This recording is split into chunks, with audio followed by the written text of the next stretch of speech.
अस्सलाम वालेकुम। Okay, sorry मैं थोड़ा सा लेट हो गया था। I am also heading a programme called founder institute at NIC Karachi, तो उसका एक सेशन आज हो रहा था। Atif was also suppose to be there, लेकिन वो आज यहाँ बिज़ी हैं and I was suppose to be over here, तो उसको बस क्लोज़ मैंने फ़ौरन किया और मैं बस यहाँ पर जल्दी जल्दी आया। SGs are very close to my heart. I've been working in the developmental sector for 10 years and then I moved on to the corporate sector. For the past 4.5 years, I've been working with the National Incubation Center Karachi. Uh, interactive रखना चाहूँगा session में, time हमारे पास कम है, लेकिन कुछ सवालात मुझे पूछने हैं। तो आप में से किसी ने NIC कराची के बारे में सुन रखा है? अच्छा, कम लोगों ने सुना है, तो अच्छी बात है। I will explain to you guys what we do at NIC Karachi. Anas तो मुझे नज़र आ रहे हैं, अनस की वाइफ भी हैं। So both are the co founders at one of the startups, इनका जिक्र आएगा आगे। अबाउट मी, जो मैंने बताया 15 साल से काम कर रहा हूँ। कोशिश यही करता हूँ कि जिस हद तक हम सस्टेनेबल डेवलपमेंट के ऊपर बात कर सकते हैं वो इतनी अच्छी बात होगी, क्वाड्रपल बॉटम लाइन को समझ सकें, उसको इंटीग्रेट कर सकें अपने तमाम बिजनेस के अंदर, और इवेंचुअली इन सारी चीज़ों के नतीजे में माशरे में अमन कायम हो सकता है। At NIC Karachi I always find ways कि जिसके ज़रिए हम अपनी इफेक्टिवनेस और एफिशिएंसी को इम्प्रूव कर सकें of the incubation centre itself and all of the 299 startups that have been incubated over there.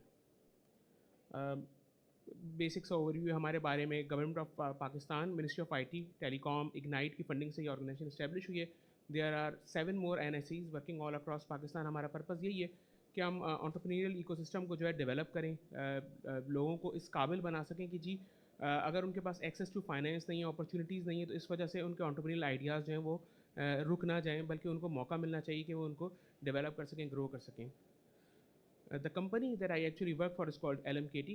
LMKT operates 3 NICs out of 8. So NIC Karachi, Hyderabad, and Peshawar. All of these are operated by LMKT. Okay. So थोड़े से सवाल आते हैं कि पाकिस्तान के सबसे बड़े मसाइल कौन से हैं, कोई मुझे बताएगा? मसाइल तो ज़्यादा है ना, या ऐसा लग रहा है कि ख़त्म हो गए? रोटी, कपड़ा, मकान, इसके अलावा कोई? सॉरी? नॉन डॉक्यूमेंटेड इकोनॉमी, इसके अलावा?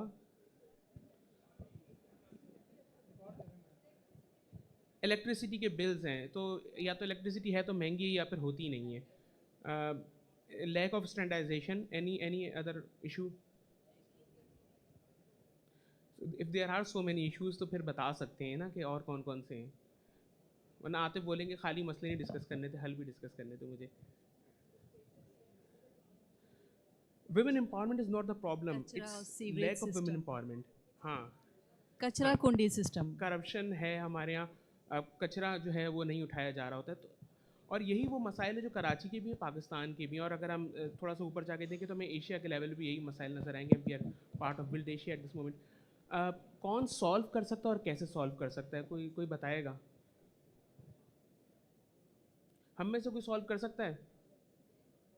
चलिए अच्छी बात है, वरना अगर आप कहते हैं हम नहीं कर सकते, सामने CDG का ऑफिस है, उनकी जिम्मेदारी है, उन तक पहुँचा। Okay, anyone else other than us who can solve these okay, issues? So ये प्राइवेट सेक्टर लेड सॉल्यूशंस इसके हो सकते हैं, लेकिन इसको कंप्लायंस में रेगुलेटर्स को भी आना होगा, मज़ीद रेगुलेटर्स को, जो कि दोनों एट फॉर टैट एक चीज़ कलेक्टिव एफर्ट हो, इसकी वजह से फिर ये प्रॉब्लम सॉल्व हो सकते हैं। ठीक है, थैंक यू। अच्छा, अब वापस एक चीज़ पे आ जाते हैं। एक जल्दी से मैं सवाल पूछ लेता हूँ। जैसे मैंने NIC के बारे में पूछा था, I got lesser hands. SDGs का जिक्र यहाँ पे सुन रखा है किसी ने कि जी व्हाट आर SDGs और should we work on them और नॉट? जी जी सर, आपने सुन रखा है। सर के अलावा किसी और ने सुना है? सर, 2-3 लोगों ने और सुन रखा है। अच्छा, मैं वैसे मुझे पता है मेरी ऑडियंस का चैलेंज नहीं है, लेकिन हमारे यहाँ एक टिपिकल पाकिस्तानी चैलेंज है, जो कि मेरे वालिद को पर तो मैं कल भी थोड़ा सा तंज कर रहा था। वो हकीकत TV देख रहे थे, तो मैं ज़ोर ज़ोर से हंस रहा था, और मैंने उनको एक मीम भी भेजा था उसकी वजह से। तो वो तमाम चीज़ें जो हमें लगता है पाकिस्तान से बाहर से हमें कोई काम की बात बताई जाती है तो हम कहते हैं कि जी ये फॉरेन एजेंडा है, ये नुकसान कर देंगे। लेकिन हम अगर जा कर के उन एजेंडाज़ को जो है ब्रेक डाउन करना शुरू करें तो पता ये चलता है कि actually we we are the ones, we are the pioneers of all those things. So जब हम बात करते हैं कि हम लोकलाइजिंग एसडीजीज़ की बात कर रहे हैं, so what comes out of this? ये 3 अफराद यहाँ पे नज़र आ रहे हैं। इनमें से किसी को कोई पहचानता है? जी, ये कौन है? अगर आप पहचानते तो अच्छा ज़ोर से नाम बता दीजिएगा ताकि मुझे आवाज़ आ जाए। डॉक्टर महबूब हक, और जो बीच में हैं वो? एक नाम सही बताया, दूसरे वाले कौन से हैं? अच्छा, नहीं पता तो मैं बता दूंगा, ठीक है। और तीसरे का उनको किसी ने देखा है या कभी नाम सुना है? अच्छा, सो फर्स्ट वन बिल्कुल ठीक था, डॉक्टर महबूबुल हक हैं। Second one is doctor Akhtar Hamid Khan, third is Shoaib Sultan Khan साहब। कोई कॉमन चीज़ आपको इनमें लगती है अदर देन दिस के तीनों बुज़ुर्ग नज़र आ रहे हैं और मर्द हजरात हैं? इकनॉमिक्स से ताल्लुक़ है। सो महबूबुल हक साहब जो हैं, पाकिस्तान की इन्होंने एक 5 ईयर डेवलपमेंटल प्लान बनाया था। पाकिस्तान इस बात पर खुश बहुत होता है, लेकिन एट द सेम टाइम ये दुखी, मतलब सब matter of sadness as well, कि हमने 5 ईयर प्लान बनाया, हमसे एक मुल्क ने मांगा, हमने उसको वो दे दिया और उस मुल्क ने उस पर अमल कर लिया, और आज उस मुल्क की बनाई हुई अशिया हम सब इस्तेमाल कर रहे होते हैं। सो हम सब के पास सैमसंग का फ़ोन होता है, अक्सर अफराद के पास किया की गाड़ियाँ हैं, हुंडई की गाड़ियाँ हैं, मशीनरी है, and all of this came out of Korea, south Korea. तो साउथ कोरिया वो मुल्क था जिसको हमने अपना 5 ईयर प्लान दिया था, जो डॉक्टर महबूब हक ने बनाया था। उसके उसके बाद जिस दूसरे काम के लिए इनसे अक़वाम मुत्तहिदा ने रब्ता किया था, वो था ह्यूमन डेवलपमेंट इंडेक्स, इंसानी तरक्याती इशारिया, कि इंसान तरक्की कैसे करते हैं, इसको कैसे नापा जाए। और उनके जो कंटेम्प्रेरीज थे, जो इनको जानते थे, उन्होंने कहा था ये हो नहीं सकता। तो उसके बाद भी और आज भी लोग इसी तरह से कहते हैं कि जी अगर किसी मुल्क के अंदर जो है ख़जाने में बहुत पैसा है तो उसका मतलब है मुल्क तरक्की याफ्ता है। बट डॉक्टर साहब had a different opinion, and that is something that came out of Pakistan. उन्होंने जाकर अक़वाम मुत्तहिदा को ये गाइडेंस दी, और आज भी वो तरीका इस्तेमाल होता है किसी भी मुल्क की तरक्की को नापने के लिए, कि जी इस मुल्क के अंदर तालीम याफ्ता अफराद कितने हैं, वहाँ पे बच्चों की जो पैदाइश होती है उसके बाद उसमें से कितने सर्वाइव कर रहे होते हैं, और वहाँ पे जो है एम्प्लॉयमेंट रेट क्या है, तमाम चीज़ें SGI की बेसिस के ऊपर इस्टेब्लिश हो रही होती हैं, और उसी की बेस पर कंट्रीज़ की रैंकिंग हो रही होती है। और अख्तर हमीद खान साहब का जो जिक्र मैंने किया था वो ये है कि औरंगी पायलट प्रोजेक्ट का नाम आप लोगों ने किसी न किसी वजह से सुन रखा होगा। हम कहते हैं कि जी तरक्की कैसे होगी, कहाँ होगी, क्या चीज़ें डिफ़ाइन करती हैं। तो जब दूसरी दफ़ा पाकिस्तानियों को हिजरत से गुजरना पड़ा था, उनको जाकर के औरंगी में आबाद होना पड़ा था, तो हुकूमत ने कह दिया था, जैसे मेरे एक दोस्त ने यहाँ बताया कि जी वसाइल जो इदारे देंगे, जो रेगुलेटर्स हैं, जब उन्होंने ही हाथ उठा लिए कि जी हमारे पास वसाइल नहीं तो हम क्या करेंगे, तो उन्होंने शहरियों के साथ मिल कर के अपने मसाइल के हल निकाले थे, और वो वैसे ही मसाइल थे जो आप लोग जिन पे काम कर रहे हैं, यानी कि आबादकारी जिसे आप कह सकते हैं कि वो करना शुरू की थी, कि जी अगर हमें अपनी सीवरेज की लाइनें बनानी है तो खुद ही खोदना शुरू की थी, अगर हमने बच्चों को पढ़ाना है तो खुद पढ़ाना शुरू किया था, इंतज़ार नहीं किया था। और Orangi is a well developed area as compare to than जब वो इस्टेब्लिश हुआ था। जो तीसरे साहब हैं शुएब सुल्तान खान साहब, उनकी ख़ास बात ये कि औरंगी पायलट प्रोजेक्ट को उन्होंने रेप्लिकेट किया था पाकिस्तान के एक और खत्ते में जा कर के, और उसको हम हुंजा चित्राल कहते हैं। जब हम कहते हैं कि जी वहाँ पे 90% एजुकेशन रेट है, तो उसके पीछे SSK साहब हैं। कैसे किया था, उसी मॉडल पे बात की, उसी को फोकस किया, और उसके बाद उन्होंने आखन डेवलपमेंट नेटवर्क के साथ मिलकर के काम वहाँ पे करना शुरू किया। वसाइल मिलने चाहिए, और उसके बाद ये तमाम चीज़ें एशिया लेवल के ऊपर UN की मदद से इम्प्लीमेंट हुई थी। मकसद से बताने का यही था कि अगर हम चाहते हैं कि किसी काम पे को हम करना चाहें, all this happened back in 60s 70s 80s, उस वक्त तक ये तमाम चीज़ें हो चुकी थी। फिर बात वही होती कि उस ज़माने में इंटरनेट उस तरह से एग्जिस्ट नहीं करता था, और शायद इन बातों का अखबारात के अंदर जिक्र होता नहीं था कि हम तक ये बातें पहुँच सकें। सस्टेनेबल डेवलपमेंट इटसेल्फ क्या चीज़ है? सो बात यही होती है कि जो हमारे पास वसाइल हैं, हम उन वसाइल का इस्तेमाल इस तरह से करें कि हमारी आने वाली नस्लों को जो है इस बात का दुख ना हो, या वो हम पे इल्ज़ाम ना डालें कि जी हमसे पहले आने वाले जो हैं वो नुकसान करके चले गए। ये ऐसे ही है कि कहा जाता है किसी ज़माने में कराची में से लियारी दरिया बहा करता था, लेकिन हमसे पहले यहाँ रहने वालों ने उस दरिया को नदी बना दिया, और उसके अंदर इतना सीवरेज का जो है जिसे कहते हैं फुजला डंप किया कि कोई वहाँ से अब करीब से ना गुजरना चाहे। तो समझ में नहीं आता कि जी उसके साथ किया क्या है। कहा जाता है कि जी कराची के अंदर जो सी ब्रीज़ जब गुजरती थी तो लोगों को AC ऑन करने की ज़रूरत नहीं पड़ती थी, लेकिन हमने इस तरीके से शहर को डेवलप किया कि अब यहाँ पे अर्बन हीट आइलैंड इफेक्ट बन जाता है, और लोगों को समझ में नहीं आ रहा होता कि हाँ, गर्मी की वजह से जो मौत वाक़ई होना शुरू हुई वो क्यों हुई थी, और उसके अजीब व गरीब किस्म के हल ढूंढे गए थे। Sad reality again. अगर हमें पता होगा कि आने वाले दिनों में हमें किस तरह के मसाइल का सामना करना पड़ सकता है, तो उसकी मुनासबत से हम आज के दौर में अपने हल दरियाफ़्त कर सकते हैं। जो हम इस वक्त लाहौर में देख रहे हैं, कराची का भी हम ये नहीं कह सकते कि कोई एयर क्वालिटी इंडेक्स बेहतर है, लेकिन स्मॉग की जब बात आती है तो पहले लाहौर का जिक्र आता है और फिर हमारा कोई एयर क्वालिटी इंडेक्स बेहतर नहीं है। हमारे पास अच्छी मिसाल है इस्लामाबाद की, लेकिन हमने दरख्तों के साथ क्या किया। तो हमें अगर हम चाहते हैं और हम समझते हैं कि हमारी आने वाली नस्लें इस शहर में, इस मुल्क में रहेंगी, तो हम उनके लिए क्या कर सकते हैं। एक हल तो ये हम ये कह दें कि जी कि अब तो क़यामत आने वाली है, लेकिन अगर क़यामत नहीं आएगी तो कहीं क़यामत इस वजह से ना आ जाए कि जी हमने ही जो है कोई हल दरियाफ़्त नहीं किया और किसी चीज़ के ऊपर अमल नहीं किया। बेसिक सी कुछ चीज़ें हैं, मैं इसको बहुत तेज़ी से स्किम करना चाहूँगा, लेकिन मकसद ये है कि हमें हमारी मेमोरी जॉग हो जाए। हमें याद होगा कि जी ओज़ोन लेयर 90s में कहा जाता था कि जी ओज़ोन लेयर के अंदर जो है ना एक बहुत बड़ा शगाफ़ पड़ गया है, लेकिन वो कैसे पता चला था। तो अक़वाम मुत्तहिदा ने इसके ऊपर काम करना शुरू किया था। उस रिसर्च के नतीजे के अंदर पहले तो यूनाइटेड नेशन एनवायरनमेंट प्रोग्राम बना था और तमाम दुनिया ने मिलकर के कहा था कि जी हम वो CFC गैसेस जो है वो प्रोड्यूस करना बंद करेंगे और हम पूरी कोशिश करेंगे कि ओज़ोन लेयर जो है उसका वो डैमेज जो है कंट्रोल हो जाए। 80s के अंदर आवर कॉमन फ्यूचर के नाम से एक डॉक्यूमेंट बना था, बर्टलैंड रिपोर्ट भी इसको कहा जा रहा था, और इसका भी मकसद यही था कि माहौलियाती जो तब्दीलियाँ हो रही हैं उनको भी काउंटर करें, उनके साथ साथ और क्या क्या मसाइल हमें पेश आ रहे हैं उनको भी हमें ठीक करने की ज़रूरत है, समझने की ज़रूरत है। उसके बाद रियो डिक्लेरेशन आई थी 1992 के अंदर। इससे मुतालिक सिर्फ एक छोटी सी बात है कि सन 2003 के आसपास 4-5 में एक वीडियो बड़ी मशहूर हुई थी कि एक बहुत छोटी उम्र की बच्ची जो है वो आप ही की तरह लोगों से अक़वाम मुत्तहिदा में बैठ कर के बात कर रही है, और वो इस रियो डिक्लेरेशन की वीडियो थी।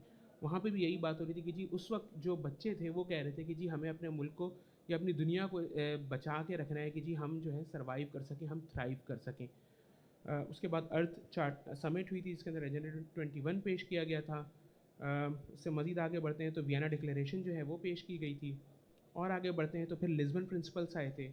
कोयोटो प्रोटोकॉल उसके बाद पेश किया गया था, और ये आप में से अगर कोई आर्किटेक्चर या से ताल्लुक़ रखता है, सिविल इंजीनियरिंग से ताल्लुक़ रखते हैं, तो कहीं ना कहीं ये पढ़ाए भी जाते हैं। लेकिन बात ये है कि ये सारी बातें पब्लिक डिस्कोर्स में आएंगी तो हम उन अफराद तक इनको पहुंचा सकेंगे जिसको हम कहते हैं कि जी वो ऐवान बाला में बैठे हुए, जो कानून साजदारों में बैठे हुए, उनको याद दिलाया जाए कि जी रोटी कपड़ा मकान के अलावा इन चीज़ों पे भी हमें काम करने की ज़रूरत है, क्योंकि हमने इन पे जाकर के दस्तखत कर रखे हैं।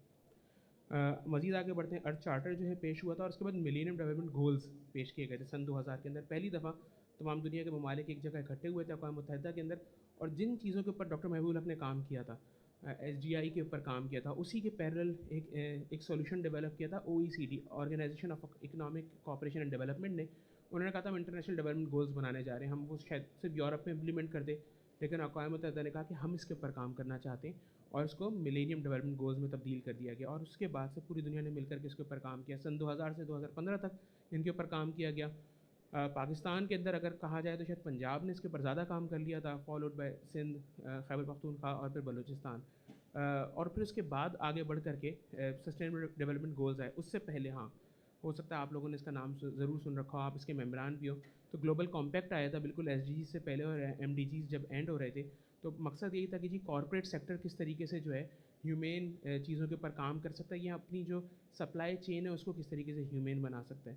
सो ये एक माइलस्टोन था, ये कंप्लीट हुआ, और उसके बाद SDGs केम इनटू बीइंग, और पर्पज़ इसका यही था कि हम किस तरीके से सिर्फ ये ना कहें कि जी तरक्की जो है ये सिर्फ अंडर डेवलप्ड या डेवलपिंग कंट्रीज़ का मसला है, कि डेवलप्ड कंट्रीज़ का भी मसला है, जो लग डेवलप्ड रही होती हैं लेकिन उनके किस किस्म के मसाइल दरपेश होते हैं। सो ऐसा नहीं है, दुनिया में कोई ऐसा मुल्क नहीं है जहाँ गुर्बत हो ही नहीं सिरे से। वो बात वही है कि जी वो दिखता कितना है। अफलास हमें लगता है कि जी बिल्कुल ख़त्म हो गई है, लेकिन वो हर जगह एग्जिस्ट करती है। हमारे मुल्क में शायद ज़रा ज़्यादा मिलेगी हमें, लेकिन ये पूरी दुनिया के अंदर एग्जिस्ट कर रही होती है। सेहत के मसाइल पूरी दुनिया में एग्जिस्ट कर रहे हैं। उसके बाद तालीम जो है, क्वालिटी एजुकेशन मिलना ज़रूरी है, कि लिटरेसी को हम डिफ़ाइन कैसे करते हैं और उसके बाद हम उसके ऊपर अमल पैरा कैसे होते हैं। जेंडर इक्वालिटी जो है वो नहीं एग्जिस्ट करती है, हम उसको किस तरीके से पैरिटी के ऊपर लेकर के आ सकते हैं। पीने का साफ़ पानी हमारे यहाँ तो खैर अब बेचा जाता है बाकायदा, लेकिन ये मसला भी पूरी दुनिया के अंदर एग्जिस्ट कर रहा होता है। साफ़ बिजली जो है और सस्ती बिजली मिल रही है कि नहीं मिल रही है, और थोड़ी देर पहले हमने यही मसाइल डिस्कस किए थे, तो यही है जिसके अंदर भी इन्हीं मसाइल का जिक्र है। इकोनॉमिक कोऑपरेशन एंड डेवलपमेंट की किस हद तक हो रही है और कैसे हो रही है। उसके बाद है इनोवेशन, इंडस्ट्री एंड इंफ्रास्ट्रक्चर, इसके ऊपर क्या काम हो रहा है और क्या काम होना चाहिए। रिड्यूसिंग इनक्वालिटीज़ के जी मुख्तलिफ ममालिक के दरमियान या फिर हर मुल्क के अंदर या हर शहर के अंदर भी हमें नज़र आएगा जी मुख्तलिफ क्लासेस एग्जिस्ट करती हैं, इनको एग्जिस्ट नहीं करना चाहिए। उसके बाद कम्युनिटीज़ सस्टेनेबल कम्युनिटीज़ होनी चाहिए। अब जा कर के जैसे कराची को एक सॉल्यूशन मिलना शुरू हुआ है, एक जगह ग्रीन लाइन उन्होंने बना दिया, अब ये रेड लाइन बना रहे हैं, लेकिन यही वो तरीके जिसके ज़रिए हम शहरों को सस्टेनेबल कर सकते हैं। रिस्पॉन्सिबल कंजम्पशन एंड प्रोडक्शन के जो भी चीज़ें हम कंज्यूम कर रहे हैं, ख़ासतौर पर उसमें अनाज आ जाता है, उसको हम किस तरीके से पैदा करते हैं और किस तरीके से उसका इस्तेमाल करते हैं। क्लाइमेट एक्शन, जिसका मैंने स्मॉग वगैरह का जिक्र किया था कि जी हम इसको कैसे रिजॉल्व कर सकते हैं, इस मसले को लाइफ बिलो लैंड कि हम किस किस्म का की जो है पोल्यूशन क्रिएट कर रहे हैं, जो कि कहा था नहीं जी कचरा शहर में या मुल्क भर में नज़र आता है, तो यही आखिर जो है जा कर के हमारे दरियाओं को और उसके बाद हमारे समंदर को भी जहरीला बनाता है, जहाँ से हमें अनाज ही मिलना होता है और जहाँ से जो है ऑक्सीजन भी मिल रही होती है। अगर हम उसको नहीं बचाएंगे तो फिर हमारी बका का मसला हो जाएगा। लाइफ ऑन लैंड, इस ज़मीन के ऊपर किस तरीके से जो है हम चीज़ों के ऊपर काम कर रहे हैं कि बचाया जा रहा है कि नहीं दरख्त को और उनसे मुंसलिक तमाम इकोसिस्टम को। फाइनली पीस, सॉरी अच्छा वो इतना बारीक लिखा है नज़र भी नहीं आ रहा मुझे, but peace and strong institutions, I think piece justice and strong institutions 16th SDG और 17th SDG about global partnership and development. अगर आप गौर करें तो ये कॉन्फ्रेंस या ये एक्सपो कई साल से होती आ रही है, लेकिन ये बिल्ड एशिया की टर्मिनोलॉजी इस्तेमाल करती है, सिर्फ बिल्ड पाकिस्तान की बात नहीं करती है। तो अगर 17th SDG की बात करें तो ये कॉन्फ्रेंस इटसेल्फ इसके ऊपर काम कर रही है। और मैं बड़ी बेसिक सी एक एग्जांपल से देना चाहूँगा कि ये चंद स्टार्टअप्स हैं जो इन सारे SDGs के ऊपर काम कर रहे हैं। हमारे पास बताने के लिए काफ़ी ज़्यादा स्टार्टअप्स थे, लेकिन क्योंकि टाइम कम था तो फिर मैं कुछ एग्जांपल ज़रूर लेकर के आया था कि अगर आप प्रॉपटेक के से ताल्लुक़ रखते हैं या फिर अगर आप कंस्ट्रक्शन इंडस्ट्री से भी ताल्लुक़ रखते हैं तो ये स्टार्टअप्स कहीं ना कहीं आपके साथ मिलकर के काम कर सकते हैं और हम SDGs को या ESG को, एनवायरनमेंट सोशल गवर्नेंस के जो इंडिकेटर्स हैं उनको अचीव कर सकते हैं और चीज़ों को बेहतर तरीके से उन पर हम अमल दरामद कर सकते हैं।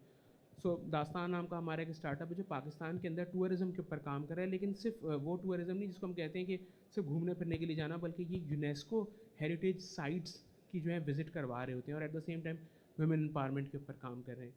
उनके बाद एक स्टार्टअप है इरवर्दे के नाम से, तो ये वो स्टार्टअप है और जैसे एक और स्टार्टअप ट्रिसाइकिल भी है, जो अगर आप बिल्डिंग और कंस्ट्रक्शन के ऊपर काम कर रहे हैं तो उस कॉलोनी से या सोसाइटी से जो भी जो है ट्रैश जो जनरेट हो रहा है उसको किस तरीके से तल्फ किया जाता है उसके सॉल्यूशंस डेवलप कर रहे हैं, आप इनको इंटीग्रेट कर सकते हैं। पीपू नाम का एक स्टार्टअप यहाँ पे मेंशन्ड है, इनके साथ एक और कंपनी भी एसोसिएटेड द फार्म्स।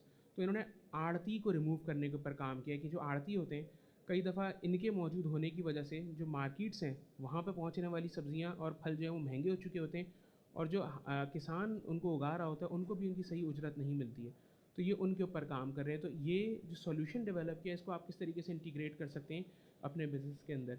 ग्रिडजन एक और इदारा है जो कि ESG मैट्रिक्स के ऊपर काम कर रहा है कि किस तरीके से जो अफराद जो कि बिल्डिंग और कंस्ट्रक्शन के ऊपर काम कर रहे हैं वो इनका टूल यूज़ करते हुए अपनी जो है ओवरऑल ऑर्गेनाइजेशन की जो है इलेक्ट्रिसिटी वगैरह तमाम चीज़ों को जो है कैलकुलेट कर सकते हैं, उसका इम्पैक्ट रियल टाइम में जो है एवेलुएट कर सकते हैं। मोस्टली वैसे पाकिस्तान से बाहर काम कर रहे हैं, लेकिन उसकी टेक्नोलॉजी की डेवलपमेंट में यहाँ पे काफ़ी ज़्यादा काम होता है। Asani.io एक और स्टार्टअप है, आपने आसपास उनको ज़रूर जो है वो देखा होगा, कियोस्क देखा होगा। तो ये स्टार्टअप जो है बिजली और पानी दोनों को बचाने के ऊपर काम कर रहा है। सो रेदर देन हम ये कहें कि किसी के बने हुए घर में हम जा कर के इनके सॉल्यूशंस को रेट्रोफिट करें, अगर हम कोई कॉलोनी या कोई प्लाज़ा बना रहे हैं और पहले से इन सॉल्यूशंस को इम्प्लीमेंट करना शुरू करें तो हम बहुत ज़्यादा पानी बचा सकते हैं। वही पानी जिसकी वजह से हम परेशान हो जाते हैं जब वो कम पड़ जाता है, या वो बिजली जो हमें अब महंगी लगने लगी है, दोनों चीज़ों को बचाने के ऊपर काम कर रहे हैं। फार्मदार एक और स्टार्टअप है जो कि GIS डाटा और सेटेलाइट का जो डाटा है उसको यूटिलाइज़ करते हुए फार्मर्स के काम आ रहे हैं और कोशिश कर रहे हैं कि किसी भी तरीके से जो हम पेस्टिसाइड्स यूज़ करते हैं उसकी कंजम्पशन जो है इसको रिड्यूस किया जा सके और उसके नतीजे में यील्ड जो है वो बेहतर होना शुरू हो।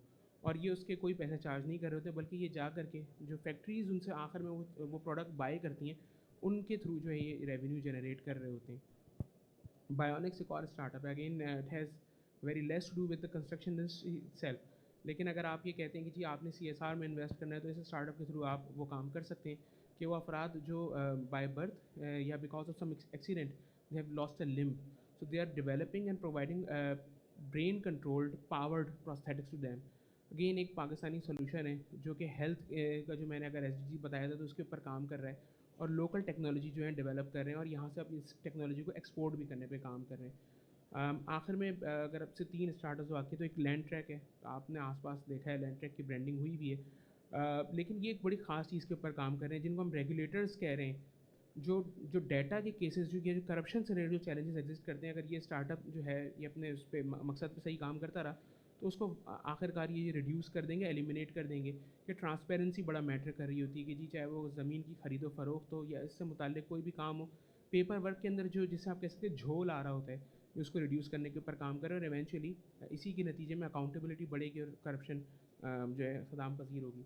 ये बात हो सकता है कि आतिफ खुद ना माने, लेकिन मैं इस पर्सपेक्टिव से इसको देख रहा हूँ। फोर्टिफाई एक और सोल्यूशन है जो कि हमें इस तरह से लगता है कि जी चोरी को रोकने के ऊपर काम कर रहे हैं या फिर नुकसान को रोकने से के ऊपर काम कर रहे हैं।